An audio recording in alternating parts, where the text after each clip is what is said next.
are staying up. Say we are staying up. We are staying up. Say we are staying up. We did it, guys. Manchester United Football Club officially gonna be a Premier League team next year. Because that's the levels we've sunk to.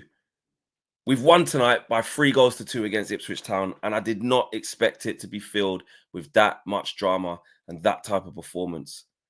But there's a lot to break down in that performance.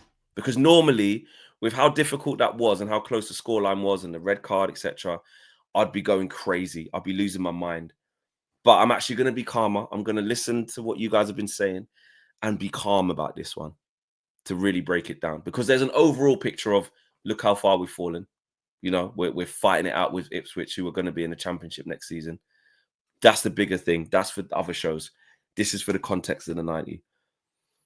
And the biggest thing that kept hurting us was our own mistakes. It's that simple. We got off to the worst start. And Andre Onana, I have to start here. I have to start here, and I don't enjoy doing this. Nice guy, great character, speaks well, but brother,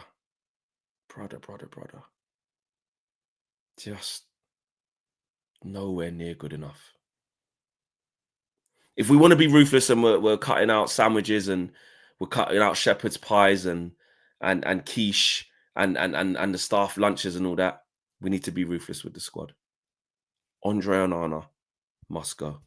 It's that simple. It's that simple. He's just not good enough. I have no idea what he's thinking. Comes sprinting out his goal, running towards Patrick Dorgu to close down the space and create panic. Because that's what's happened. By him running out, he's created panic. I'll get to Patrick Dorgu in a minute. You know, we'll talk about that. He's not, I've talked about accountability a lot. And Patrick Dorgu has to take some accountability, but I'm just talking about Onana right now. He creates panic. He doesn't bring calm. And there's a lot wrong with the team. You know what I mean? It's not just Onana. There's a lot wrong with the team. But I'm telling you now, them defenders in front of him and even throughout the whole squad, I'm sure, in my own opinion, I just think privately, they're just like, we just don't trust this guy. We just don't trust this guy. You never know what he's going to do. And that makes you feel uneasy, you know? And it starts at the back. If you're trying to build a good spine, you start at the keeper, you go forward. And we just do not have it. I have no idea what he was thinking. And this ain't the first. This is multiple times. We're in year 2. And there are so many examples off the top of my head I could give you where Andre Onana has done a madness. Let's be real. Let's be real. Versus the times he saved us. I mean, he saved the penalty in the last minute against Copenhagen. That saved us. He saved the penalty against Cameron Archer. He saved us. I think there's been a game here or two there, you know, game here or game there where he's, you know, had a good game. But mostly it's calamity. It's embarrassing errors. 2 tonight. Look at that. The second goal as well. Philogene crossing. He gambles to the left. He thinks that Delap's going to get it. He doesn't. Can't get back over. Last game, both goals against Everton. Poor. Really, really poor. You know, Spurs the week before that palms it out to James Maddison. You go back to the Champions League run last year. Poor. Shocking. Gave him the benefit of the doubt because his first year. Looked like he'd calmed down this year. Just nowhere near it. Nowhere near it. Far too many mistakes. The one against Brighton. Jorginho Rutter, however you say his name. Jorginho. All he had to do is come pick it up. That was at 2-1. 3-1. Game gone. The one against Forest. Morgan Gibbs-White shoots in the middle of the goal. The list goes on. So this ain't an agenda. He's just not good enough. Just not good enough. Patrick Dorgu, listen, he had to go for that. That was a shocking tackle. Really, really bad tackle. And he got off to a bad start because, of course, he gave the ball to Philogene and they scored. But I just think, and actually, he was actually playing well. He got that mistake out of his head. We got to 2-1 up, and he was actually playing well. And I think just before that, I think Hutchinson goes in on him. I don't know if he's trying to leave one on him, but it's a red mist. He doesn't need to go in and make that tackle. He's young. He's impressionable. He wants to show everyone what he wants to do.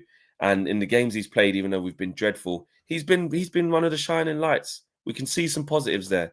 He'll learn from this. It's a tough pill to take this early, and it's really tough to have to lose him now for 3 games. You know, against Fulham, you're going to need him. We're not going to have him now against Arsenal. And I think the next game after that's Leicester away. But not good. Not good at all. And he had to go. There's no complaints about that. So he'll be kicking himself, but I just think he needs an arm around him. He's new to the team. He's trying to, you know, show what he can do. He's trying to show that he can be a good player, which we can see he's got potential. And he's just lost the plot there. You can't excuse that. And actually, it's very lucky that Omar Hutchinson was all right, because that was, when you see it back, it was a very bad tackle. So that's that on Dorgu. What I will say about the performance, though, is actually we did show resilience, you know, because it was littered with individual errors, which literally cost the whole team. And what we're used to seeing from this team is complete capitulation from those moments on, you know. And they showed fight. They showed that. I know the context, and you can say, "Oh, fucking hell, it's Ipswich home." Not saying we're back, obviously. Not saying that we're going in the right direction. It doesn't mean that.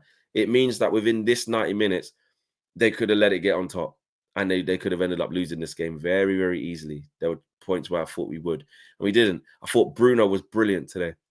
He was everywhere. He was everywhere. You know, this guy finds a way to affect games, you know, whether the team's playing good, bad, or indifferent, whether he's playing good, bad, or indifferent. And maybe he's not, you know, everybody's cup of tea, you know, but in terms of trying to hound him out like he's one of the worst things that we've got going for us, I honestly, I dread to think where we'd be without his goals and assists. It's not all about stats every single time. There's a lot of things that Bruno does that, you know, maybe doesn't help the team play the best in moments, and the arms go up and the moaning and stuff like that. I get all that. He's not, again, he's not exempt from criticism. He's not. But the guy finds a way. You can't argue with someone that finds a way. And another assist for him today. And he just covered every blade of grass. I thought Harry Maguire was really good today. You know, Liam Delap is a shithouse. You know, he won his duels. And he gets us the winning goal as well. Delit as well, defended well. He got a goal. So the defenders bailed us out. Do you know what I mean? But it just goes to show that there was a little bit in them today. In terms of the Bozo gene was still there. We've made mistakes. We've still messed up. Excuse me. We've still messed up. But they found a way to make sure they don't lose the game. The Rasmus Højlund situation, again, really poor. So poor. Xerxes had some nice touches. Could actually control the ball, bring people into play. But Rasmus Højlund is just sinking at the moment. He's just sinking. He's lucky that Chido's just so young and they're not sure yet. They're trying to drip feed him in, and today wasn't the right game to put him into. I understand that, but he's on thin ice. He's just so bad right now. He just can't do anything.